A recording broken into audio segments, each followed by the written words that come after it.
Good morning. This morning's reading is John chapter 7, verses 1 to 10. After this, Jesus went around in Galilee. He did not want to go about in Judea because the Jewish leaders there were looking for a way to kill him. But when the Jewish festival of tabernacles was near, Jesus' brothers said to him, "Leave Galilee and go to Judea, so your disciples there may see the works you do. No one who wants to become a public figure acts in secret. Since you are doing these things, show yourself to the world." For even his own brothers did not believe in him. Therefore, Jesus told them, "My time is not yet here. For you, any time will do. The world cannot hate you, but it hates me because I testify that its works are evil. You go to the festival. I am not going up to this festival because my time has not yet fully come." After he had said this, he stayed in Galilee. However, after his brothers had left for the festival, he went also, not publicly, but in secret.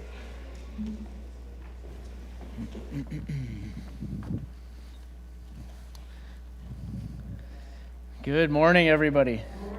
Good morning and happy Mother's Day to all of our mothers and mother figures here. It's an honor to be with you this morning. Have you ever had a "what are you doing here" moment? You ever had one of these things? I had one a while ago. A few years back, Alicia and I were at the Home and Garden Show at the Convention Center, and we were going through the flooring section, really exciting.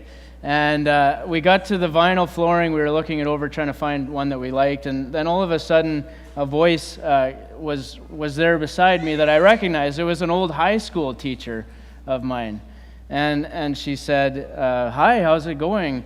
And I couldn't figure out what she was doing there. Why are you here? Kept going through my head. It didn't make sense to me. I was expecting maybe she was going to start teaching an English lesson or something, but that wasn't it. She started asking, "Oh, what kind of flooring do you like, and how can I help you?" And it was weird. It took a while for me to kind of put it together, but I realized that she was there to sell flooring. It was my old high school teacher selling flooring. Very strange, and I had no idea that she was more than a high school teacher. It was a very weird "what are you doing here" moment. Maybe you've had something like that, where you see someone and you're not really sure how to place them or why they're there. And I think the story we're going to be looking at this morning, it kind of gets along those same lines. It's the story we're talking about today, this interaction between Jesus and his brothers at the beginning of John 7. It's one of those texts in the Bible that it might be kind of easy just to breeze through and not really pay much attention to what's going on. We could skip over it, but there's a lot there. The story reveals that his brothers, like the very people that Jesus grew up with, they didn't really understand why Jesus was here. They didn't really understand his purpose. And that's kind of the gist of the message today, is this misunderstanding and what it's going to center around. It's an important story because when we know why Jesus was here, the truth about his purpose, the truth about why he came, it also helps us to answer the question about us. Why are we here? This very important question about ourselves. Why are we here? Why are you here? And I want to dig into this question today, and maybe just for the sake of clarity, I'm not talking about why we're sitting in this building this morning. I'm talking bigger than this, right? Why do you exist? What is your purpose? And it's convenient that our scripture touches on this topic today, being Mother's Day, and so we can talk about this from the family perspective as well, because Jesus had these kind of family dynamics going on with his brothers. We can consider this question in the context of our family as well.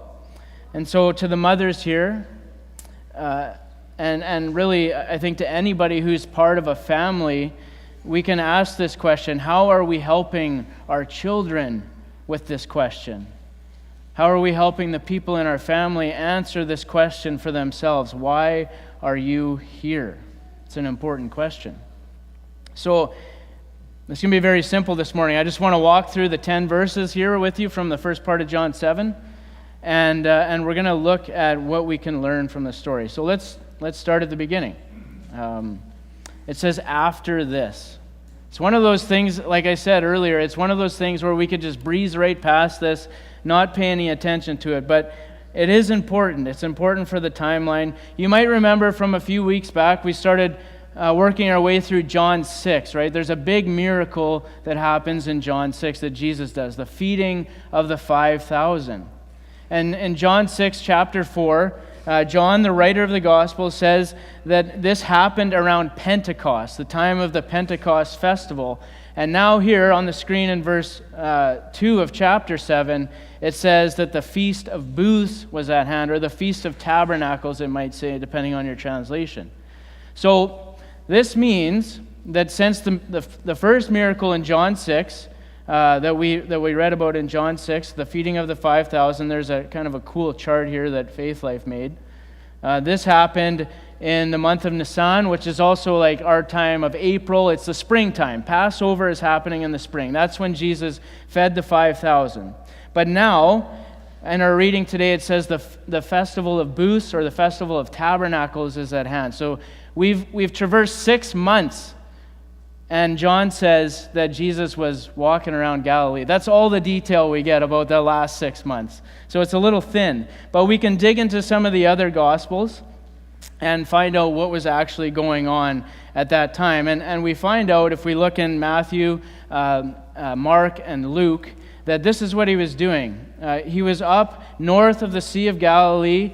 He was up in Caesarea Philippi, Tyre, Sidon, and around the northern part of the Sea of Galilee for these last 6 months. What was going on? Well, he was feeding the 4,000. That was one of the miracles that happened during that time. This is the time when, if you remember the story of the Transfiguration, when he went up on the mountain with his disciples and showed his true identity. This is also the time when he sent out the 72 disciples to preach in his name. So I think this is an important detail, because basically what we learn is in the last 6 months of this time frame, Jesus was essentially with his disciples. He spent time with them, investing in them, and teaching them and training them about the kingdom, sending them out to spread the word about his kingdom. But now it says that the Feast of Booths was happening. It was coming up. And this was happening in Jerusalem in the south, the Feast of Booths. What is the Feast of Booths anyway? It's also called the Feast of Tabernacles. I mentioned that. You can look up the details in Leviticus 23 if you want to know. It talks all about it. Essentially, it's a 7-day festival. It was a very celebratory festival. It was one of the most joyous of all. There was 3 major feasts that all Jewish males were required to attend in Jerusalem every year, which meant they had to travel to Jerusalem.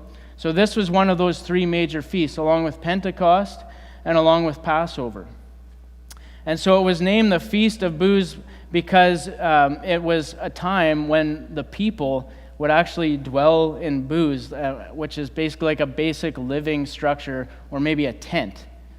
They went camping for 7 days, if you want to think about it that way. They had to stay in tents, and it was to remind them of the time when their ancestors, their Jewish ancestors, were living in the desert during the time of Moses. Okay, so this festival was coming up, as it says here in verse 2, which meant, if we remember the map, that Jesus and everybody else who lived in Galilee needed to travel south to Jerusalem for this festival. Every male had to go. But really what it ended up being was much more than that. It was really the whole family in many cases. They would all travel together. And what you would end up having is sort of like a mass exodus from, basically every other area towards Jerusalem. I don't know if you can relate to this story or not, but when I was working in the corporate world, we would travel a lot. There would be these big events that we would go to every year, and many people from the company would need to go, right? Like maybe 100 people would need to get to this event. And so one way of doing it is that everybody goes and books their own flight, books their own car, and makes all these travel arrangements to get there, which is fine if it's a few people, but if it's 100 people, that's really inefficient for the company. So what we would do in those cases is we would have one person charter an airplane, like basically rent an airplane for our use, and then people from the company would get on the plane. Nobody had to think about it. You just show up at the airport, everybody gets on, everybody goes there, and it's done. Easy traveling, right? I don't know if anybody's been on a chartered flight. It's a kind of a neat way to do things. But in the first century, I don't know if this is maybe obvious, there was no chartered flights back then. I don't know if you knew that. There was no chartered flights, but people still tried to make travel easier, right? And so in a situation like this, when there was a big festival where a lot of people had to travel to, they would go in a caravan, right? Not a Dodge Caravan. They didn't have those either back then. But a caravan meaning a large group of people traveling in a line together. They would just travel in a huge group all at once. It was way better for many ways. Like, it was safer, right? If someone got injured, there's lots of people around. It would help them from getting lost. It would keep robbers and stuff away. It allowed people to share supplies, maybe you could share a tent or something. And it also provided companionship along the way. And we know about the Psalms of Ascent that they would sing together as they went to Jerusalem. So, I know, this is a lot of background, but we need to lay this down so we can really appreciate the message. Let's look at John chapter 7, verse 3 now, the next verse. This is what happened. This is what Jesus' brothers said to him. They said, "Leave Galilee," right, the Sea of Galilee in the north, "leave Galilee and go to Judea," like Jerusalem, "so that your disciples there may see the works you do." And I think when we understand the background a little bit, we can understand that they're not really this wasn't them kicking Jesus out or anything, or telling him to go away. They wanted him to join the caravan on the way down to Jerusalem. That's what they were inviting him to do here, right?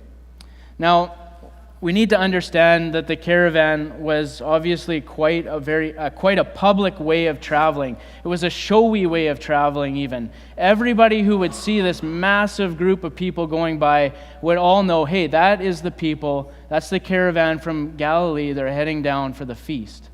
And that's well and good, right? That's fine, but for Jesus, this was a problem, because of what we read in verse 1. He knew that the Jewish leaders wanted to kill him. This was a well-known fact already. They did not like him. They wanted him dead. They knew he was in Galilee. And so traveling in this very public way was a problem for him. People were expecting him to roll up with the caravan in Jerusalem, and they were talking about it, and we're going to get into that next week. You can skip down and look at verses 11 and 12 in John 7 if you want, but we're going to get to that more next week. But people were saying this stuff, right? They were saying, what are the Jewish leaders going to do when he gets here? There was whispers about it. It was the word on the street. It was a major topic of discussion in the markets and synagogues of Jerusalem at that time. So when Jesus' brothers invite him, to join the caravan, there's a lot of baggage attached to that question. This wasn't just a simple request, and I think we really need to appreciate that if we're going to understand what's going on here. One other piece of background that we don't see in John's gospel is that Jesus understood that he was going to be killed by these Jewish religious leaders. We talked about that 6-month time frame, right, in verse 1 that kind of glosses over the details. That 6-month time frame, Jesus did a lot of teaching and training with his disciples. And one of the things he said is recorded in Mark, the Gospel of Mark in chapter 9, verse 30. It says that they, being the disciples and Jesus, left that place and passed through Galilee. Jesus did not want anyone to know that they were there, because he was teaching his disciples. He said to them, "The Son of Man is going to be delivered into the hands of men. They will kill him, and after 3 days he will rise." So this happened here. These words Jesus spoke after the transfiguration, if you want to kind of place it in the timeline. And it checks out with what we were talking about earlier, right? He was trying to fly under the radar up in northern Galilee. He was trying to stay out of the way of Jerusalem, the hustle and bustle of the Jewish faith. And he was staying there for 6 months, and it says here, so that he could invest in his disciples. That's what he was using his time for. And during this time, he teaches them, you know what, guys, I'm going to be murdered by these religious leaders. So he knew, right? He definitely knew not only that the religious leaders wanted to kill him, but he also knew that they were going to succeed. They would actually do it. They would actually carry out what they wanted to do. The only question was when. This matters a lot because of what Jesus' brothers said to him in the next 3 verses here from John 7. So yeah, we read 3 already, but Jesus' brothers said to him, "Leave Galilee and go to Judea so that your disciples there may see the works you do. No one wants to become a public figure. No one who wants to become a public figure acts in secret. Since you are doing these things, show yourself to the world." For even his own brothers did not believe in him. How do you read these words? There's a lot of debate around this, about the tone of it and what they were actually saying. Were their comments spiteful? Do you read it that way? Were they wishing him ill? Were they saying, "I don't like this guy, I hope he just goes to Jerusalem," and they off him there or whatever? Were they thinking that? Maybe. Were they said in a derogatory way? Were they taunting him? Saying, "You think you're so good, right? Why don't you go to Jerusalem and figure out how good you are?" Or maybe that they were saying, "If you were a real man, you wouldn't be hiding out in the backwoods of Galilee. You'd go to Jerusalem." Or maybe they were ignorant. Maybe they were just ignorant. Maybe they just didn't understand his true identity. And I want to suggest that, at least in my study of this, I've come to conclude that it's kind of the last one. That's where I'm going with this. They just really had no idea why Jesus was here. They really didn't get it. Did they wish him ill? Did they want him to die? There's really nothing to suggest that in the text here, I don't think. We know from Mark's gospel, you can look it up in chapter 3, verse 21, that at the beginning of Jesus' ministry, his brothers thought he was crazy. They really just kind of thought he was off his rocker. But since that time, they'd seen him do a lot of miracles. And heard a lot of his teaching. They must have known by now that he wasn't an ordinary person. Or maybe they were taunting him. I think that could be part of it too, Why are you hiding out like a chicken in Galilee? You've wasted the last 6 months of your life hiding out, teaching Gentiles, teaching your disciples. You really need to get down Jerusalem. If you are who you say you are, let's get the show on the road. Maybe that's what they were saying. It's like a person who wants to become an actor or an actress, trying to make it big in Winnipeg, not the best place. You might have to go to New York or LA or something like that. And maybe that's what they're saying. Are you afraid or something? Just go. So maybe part of it is that his family's taunting him, but I think that the real issue is that they just didn't understand his identity. They didn't know why he was here. It's our question this morning. There was this assumption, and we can kind of see it in their text, in the words of the text here. There was this assumption that they made that he was supposed to be like this military figure or this political figure or this famous person. They thought that that's who he had to be. And they say, why are you in Jerusalem, or why are you in Galilee if you're trying to do this? Go to Jerusalem. Go to the political center and do the thing that you need to do. And Jesus says, in effect, no. You see, it wasn't just that Jesus needed to show the world who he was, and this is important. He needed to show the world who he was on his Father's timeline. It wasn't just that he needed to show the world who he needed to show who he was on his Father's timeline. And it says that his brothers, they didn't believe in him. And so what does that mean? Well, it's not that they didn't believe that he was someone special, right? They'd seen lots of miracles. They'd seen him do lots of things. Maybe they even believed that he was the Messiah. But friends, I think the problem that they had, and the problem that we might be having today, is that they didn't really believe or understand the real identity of Jesus. They didn't really understand who the Messiah is and was, and who he was supposed to be. They didn't know why Jesus was here. They figured it was about him becoming a powerful political leader or a powerful military leader that would finally overthrow Rome. So many people thought that about him. But that's not why Jesus was here. He came to build a new kingdom. A kingdom of people who are in relationship with God like God had intended from the beginning. A kingdom of people who live to serve God and to follow his will for them. He came to lay the groundwork for that. the groundwork for this kingdom, starting with the hearts and the minds of his earliest disciples.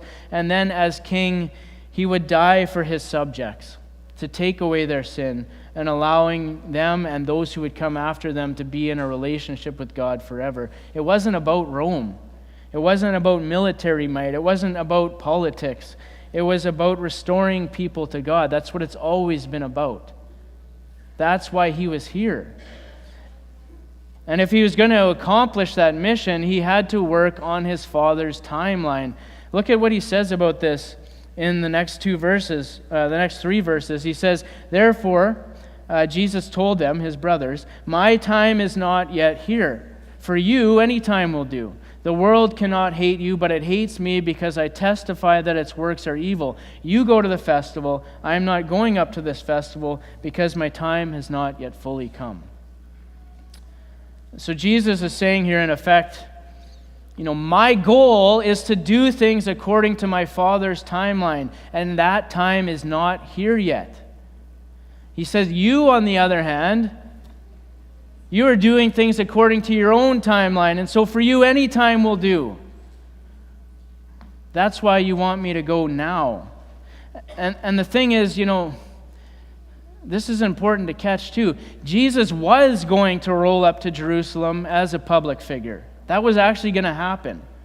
He was going to make himself known to the world. And we see it. If we fast forward, this is John 7, right? If we fast forward about 6 months ahead in time to the next Passover coming up, we see this in John 12, verse 12. This is what his Father's timeline was.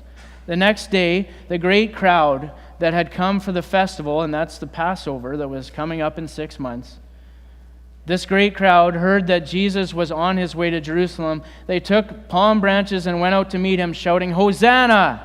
Blessed is he who comes in the name of the Lord. Blessed is the King of Israel."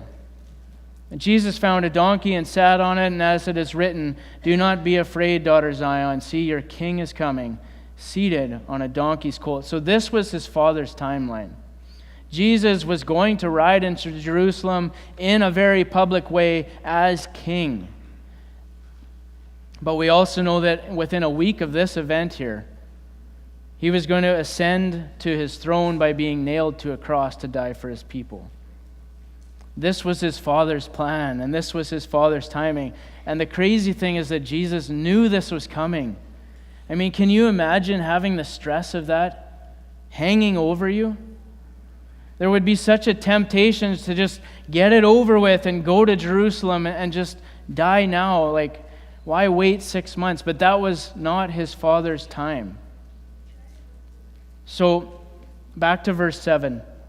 He said to his brothers, "The world won't hate you because you want to do the same thing the world wants to do. You want to just do whatever is best for you and your timeline. But I want to do what is best for my Father's timeline and my Father's will. I'm here to expose the evil in the world. It will hate me because I am here to stand against the evil in this world." Jesus knew that he was speaking against the evil in the world and he was going to be killed for it, but he was willing to do it anyways. And more than that, he was willing to do it on his Father's timeline because he was here, because he knew why he was here.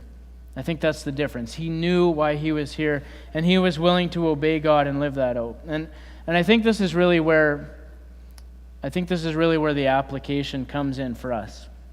It's where it gets personal. There's a lot of, Gary kind of mentioned it in the table talk, there's a lot of confusion today over why Jesus was here. It still exists today. It wasn't just the first century. It still exists today. And there's also a lot of confusion over why the person in the mirror is here too. Like, why are you here? Why am I here? What is our purpose? And again, I'm not talking about this building. I mean life in general. What is your purpose? Do you know what your purpose is? Thankfully, Jesus made it really clear why we are here. And it has a lot to do with his purpose. And later on, we're in John 7 today, but we can go through John's gospel. John was super focused on this idea, our purpose. as Jesus followers. He would record later in John 17 the words that Jesus prayed about his disciples. When he was talking to God, Jesus says, "As you sent me into the world, I have sent them into the world." You see how our purpose aligns with his. And then going further ahead in John's Gospel, again in chapter 20, 21, Jesus was speaking with his disciples after his resurrection. He said, "Peace be with you. As the Father has sent me, I am sending you." Jesus was here for a reason. He was here to bring people back to God through him. And the people who have given their lives to Jesus, that's you and me, we are called to join him in what he started by bringing people back to God through him. That's why you're here. That's why I'm here. Did you know that? Did you know how incredibly important your purpose is? It's not just about this life. It's not just about the next 100 years. It's about eternity. And we can be a part of that. It's just an amazing purpose. But like we see in the story, so many people miss that. Jesus' brothers, I think they perfectly describe a culture that we still live in today. A culture that says life is about becoming powerful, maybe politically powerful, or becoming a military success, or becoming strong and successful and powerful, and doing that as quickly as you can on your own timeline. Get it done now. Aren't these the kinds of things that we are faced with, the temptations we're faced with today? You know, get the job, get the money, get the kids, get the house, get the vacations, get the promotions, get the stuff, and get it all now, as fast as you possibly can. But is that really why we're here? Jesus says, "I came to bring people back to God, and I am sending you out to do the same." Jesus says, "I let my Father in heaven set the timeline for me, and I want you to do the same." In verse 9, it continues. After Jesus had said this, he stayed in Galilee. However, after his brothers had left for the festival, he went also, not publicly, but in secret. And one of the things I've wondered, and you've probably wondered too, I've heard this question asked, was he being dishonest here with his family? Was he lying to them? But I hope that what we've looked at today in the background especially will help us see this in a different light, to see it, I think, as we're supposed to see it. He wasn't saying no to going to the festival, period. He was saying no to traveling in this very public way, this caravan of people, which would take him off of his Father's timeline. He said no to the chartered flight, to use our language. He was going to get there, as it says in verse 10, but he was going to get there in secret.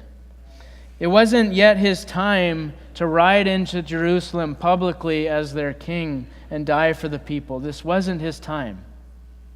But he did go, and he did teach, and we're going to see that next week more. Jay's going to bring us a lesson of what happens next, and we want to pay attention to that too, a lot more about his identity. But for today, we know that he stuck to his Father's plan. He stuck to his Father's timeline. And so we have to ask ourselves the same question. How about you and me today? Are we living out our Father's plan? Are we willing to wait for his timing? Do you consider his timing at all in your life? If we're faced with a choice that will benefit us by the standards of this world, the power, the fame, the wealth, but if we know that choice will not fit God's plan, what do? Will we wait on him? Will we go along with the caravan, the proverbial caravan? Will we go along with the crowd of our day today and go where they're going, when they're going there, even if it doesn't fit our Father's plan? It's interesting to examine the family dynamics of this story, especially with this being Mother's Day. You know, family can be tough, right? I think we all get that on some level. I get that. I'm sure you do too. If you have a family that loves the Lord and is committed to following him together, can I just say, you are blessed beyond measure. That is a blessing from God. It is a rare and beautiful gift that many people don't have, and evidently Jesus didn't have that either. And I think that should cause us to think about this question today: why are you here? In terms of our family, especially if we have children of our own. What are we teaching them about why we are here? About our true purpose? We might encourage them to pursue a lot of things.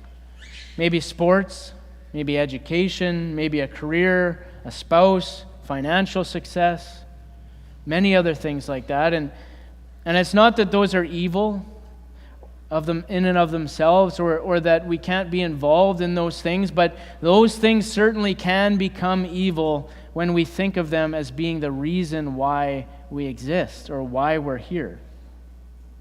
We need to pass along the real reason why we're here to our children or anybody else in our family, because this is a part of who we are.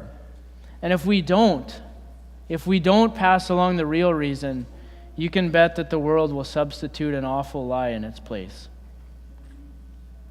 Another thing that we can appreciate from Jesus' family dynamics is that even his own brothers didn't believe in him. I mean, let that sink in for a minute. His own brothers didn't believe in him. Like, Jesus was literally the perfect brother, right? You can't get any better than that. He was literally the perfect brother. He set the perfect example. He did everything with perfect integrity. He said everything with love. And what was the result? His brothers didn't believe in him, at least not yet. And I think there's at least two lessons in that we need to draw out. Being the perfect family member still didn't guarantee that Jesus' family would come to believe in him. And if even he couldn't guarantee that, then we really need to give ourselves some grace sometimes with our family members. Despite your best efforts, someone in your family may not believe in Jesus. And yes, you do have a part to play in sharing your faith, but you are not responsible for their decisions or their faith or their lack of faith. And I hope that can bring some peace to some people here today. And I also hope that it brings you some comfort to know that if you're in a situation like that where your family doesn't believe, Jesus knows exactly what that feels like. He has gone through that in a very personal way. He knows what it's like to be in your shoes. And so the second lesson, quickly as we wrap up here, that we need to learn from the story of Jesus and his brothers is the lesson of never giving up. Never giving up. We know we don't have to just call them his brothers. We have their names. It's recorded in Matthew 13:55. When people were referring to Jesus, they said, "Isn't this the carpenter's son? Isn't his mother's name Mary? And aren't his brothers James, Joseph, Simon, and Judas?" At this point in our story, like what we were reading from John 7, Jesus' brothers, these guys here, James, Joseph, Simon, and Judas. Judas is also known as Jude, by the way. They didn't believe in him. But one day, at least two of them would. We know this. James is the first one on the list, the second oldest brother. He was the author, eventually, of one of the books of the New Testament, the book of James that we read. James is the author of that book. It's his brother. And that's really cool. It's really encouraging to know that James came around. And interestingly, if you look at the book of James, and you probably should, thinking about this, the book deals a lot with having a genuine faith. Not just saying that you believe in God, but also showing it by the way that you live. James got it. He got eventually what Jesus was all about. And the second person here, Judas, also known as Jude, he also wrote a book in the New Testament eventually, and that bears his name as well. So these are encouraging things that help us to see, family is rough. It can be tough sometimes, but there's always hope, and we shouldn't give up. This little scene at the beginning of John 7 is full of things that can help us, to see why Jesus was here. He was here for a reason, to bring people back to God. And if we've given our life to him, I hope you can see this morning that is your purpose as well. That's why you are here. And this message is not just for us, it's for all who would come to him. That's what God wants from all of us. And so we can help our family, our children especially, see this message as well. It's easy for us to just go with the flow, to chase success, and try to be here for the reasons that the world tells us we're here for. But there is something so much better from one who defines what it's really about. Jesus shows us our true identity and why we are here. And so maybe today this is sinking in on a new level, a deeper level. Maybe you're seeing this more clearly than you've ever seen it before, why you're here, and how your purpose is tied to Jesus' purpose. If you want to give your life to Jesus, join his mission and commit yourself to him, you can do that today in repentance and baptism, and we can help you with that. Just come and see me after. We can talk more about that. Or maybe it's becoming clear today that you've kind of lost track of your purpose. You've gotten off track. You're going down a path that doesn't align with what Jesus is saying here. And if that's you today, maybe you're ready to get back on God's timeline, God's agenda for your life or for your family's life. If you need help with that, please reach out and speak with me or any of the other mature Christians here today. We're here for a very, very good reason. A very hopeful reason, a very purposeful reason. And my prayer today is that something we talked about will just stick with us so that we can live it out this week for the glory of God. Thank you for your time today.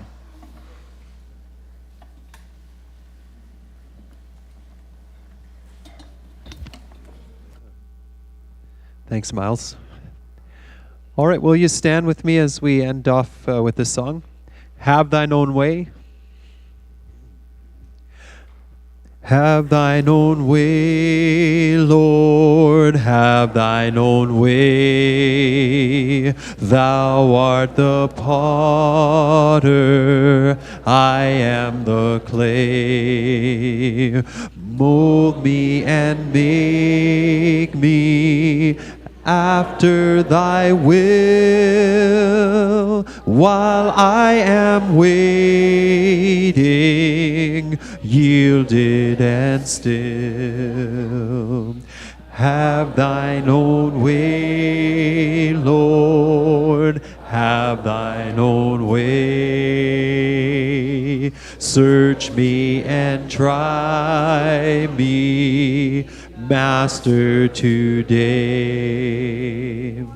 Whiter than snow, Lord, wash me just now, as in thy presence humbly I bow.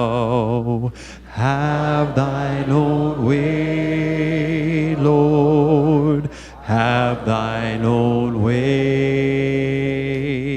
Hold o'er my being absolute sway.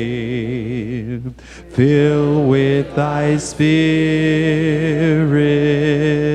till all shall see Christ only, always living in me.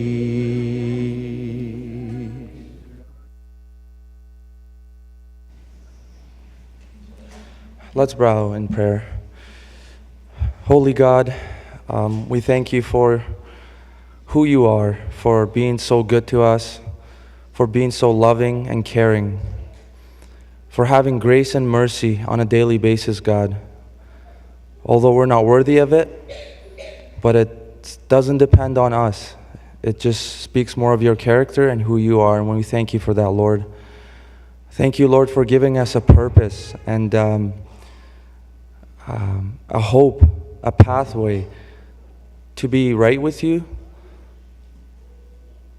And thank you for Jesus, who you have sent to die on the cross for us.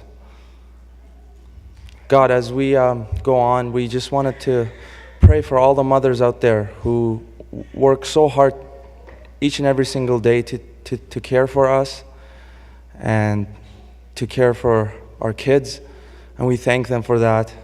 And as we celebrate them, help us to be mindful of all the hard work that they do for us. And God, we just pray that you'd be with those who are struggling spiritually, mentally.